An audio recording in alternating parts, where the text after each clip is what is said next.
Hey, what's going on, guys? It's Rupert here. In this video, I'm going to tell you exactly why Canada is a new Wild West. Don't get me wrong though, every country has something that it's trying to fix, but Canada is more screwed up than you think it is. And that's exactly what I'm going to do in this video. I'm going to break down how it's screwed up. So like, subscribe, and let's go. Canada comes in at the second largest country right behind Russia. It has 38 million people living in it, which means in the whole country, you're going to find 4 people per square kilometer. And with all that space, 38% of Canadians are living in Southern Ontario, my hometown. That's like 102 million people living in downtown New York. So overpopulation is an understatement. And that brings me to my next topic, which is immigration overload. You see, Canada's always had a steady rate of immigrants coming in at around 250,000 to 300,000 per year. But right after COVID, that changed. And after COVID, Canada has invited 500,000 students in 2021 and 2022, which is double the previous year numbers. And this is bad for 1, the economy, and 2, the immigrants themselves. And make no mistake here, immigration is good for any nation. However, when you invite people that you're not able to take care of, 1, it causes chaos,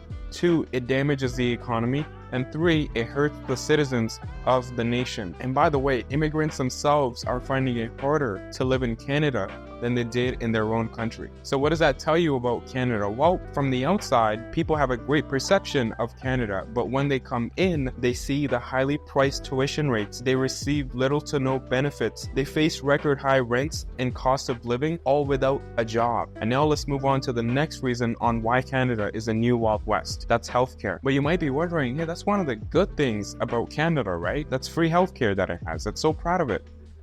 No, it's not. If you ask any Canadian on the streets, they're going to tell you that it's a hoax. Here's how.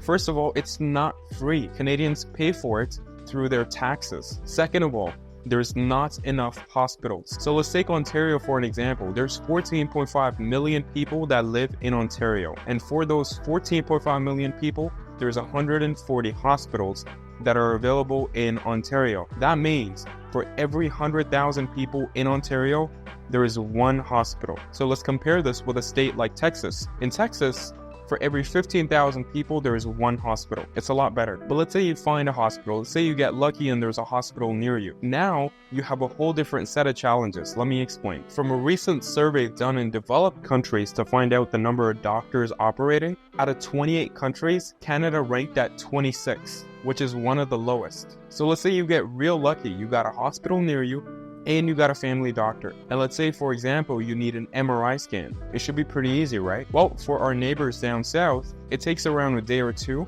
to book an appointment and get you serviced. In Canada, the same MRI scan from start to finish is going to be a 10-week long process. It's a surprising number, but it's a reality for a lot of us. In other words, for Canadians, keep suffering, buddy. You'll get fixed up in 1 month, 2 months, or 3 months. Who knows? So a quick question for you guys. Would you rather accept this free healthcare system, or would you rather just pay for a quick, effective, stress-free procedure? Which one? Let me know in the comment section below, guys. Okay, number 3 on why Canada is a new Wild West. Guys, housing, interest rates, and inflation. The median house price in Ontario for a normal suburban house is nearly at $1.1 million.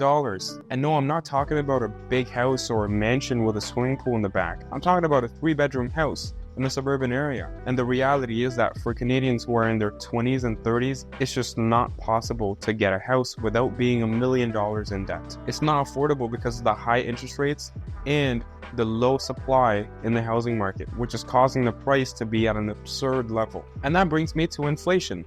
The general cost of living in Canada has exploded, mainly for gas and groceries. Take, for example, cream cheese in 2019. It was retailing for $2.99 each, or 2 for $5. Now it's $5.50 each. A case of 24 pop cans retailed for $6.47 in 2019. Now it's retailing for $13. So the prices has doubled when the wages stay stagnant. And I'm not going to forget about gas. The conflict in Ukraine was temporarily supposed to disturb the oil supply lines. Instead, the prices stayed where they are, and they did not go back to their normal range, which means gas stays expensive for all Canadians. And now let's talk about the leadership of Canada and understand why no one on this planet likes our fearless leader, Prime Minister Justin Trudeau. And seriously guys, keep up. The way he handled the COVID pandemic, he was an absolute dictator. He's constantly inviting Syrian refugees and terrorists, putting them in hotels paid by taxpayers, paying them wages so that they don't have to work. Caused gas prices to skyrocket